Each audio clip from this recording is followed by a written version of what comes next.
guys, dito kami sa Hagnaya Beach Resort. Kasama ko mga kaklase ko sa Philippine Air Force College of Aeronautics. Ayan, si Evelyn and si Nining. Yuhuu! Ayan sila, naka-video lang to. Okay, pasok muna kami sa Hagnaya at ipasyal ko itong mga dalawa kong magagandang classmates. They just arrived from Cebu pa to at isa galing sa Bacolod. Ah, Iloilo ning, no? Sorry, Iloilo pala. So this is it. Ito yung function hall nila, Andrea. Ah, okay lang. May mag-reunion daw. So, ito yung office nila. At itong restaurant. Hello! Good afternoon, sir. Mangaon, mag-lunch me. Ah, okay. Thank you kayo. Nas Jackie? Okay. Nood me diri, mangaon me. So, ito sa another function hall. Oo, na. Another hall. Dito sud, taas pa ni. Paano siya mga function hall? Hotel na Room na dito mo kanang pang family kanang dinaghan na ay nga nag-dormitory kanang tagnapo kabuok.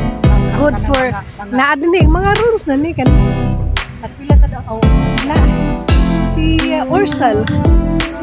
Wala Pilipino lang siya. So, ayan. Kuha. Depende sa kuan. Naslay pag-udit tong kuan. Anya, makita ninyo. Papa kayo na. Ayan, mga kaklase ko. Ayan, nakapose sila. Ito naman si Evelyn. Huge mansion. Dili na mo ang restaurant. Ito yung bahay ng ng owner. Ganda ng mansion, ang laki. Munang bahay. Ayan guys, pasok muna kami dito sa restaurant at kakain muna kami. Another function room. Ah, ito yung ito yung restaurant nito. Josefa Restaurant. Nara ilang dako kay barko ning. Nga kuan, nya na mga taon nya, mga unsa ta kay.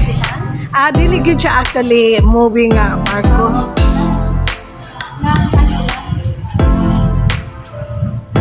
Natagong sa ilahang kumbo-kumbo diha.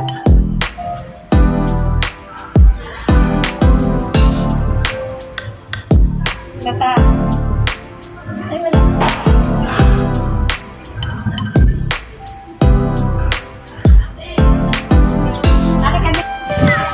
So guys, ito yung latest attraction dito sa Hagnaya Beach Resort.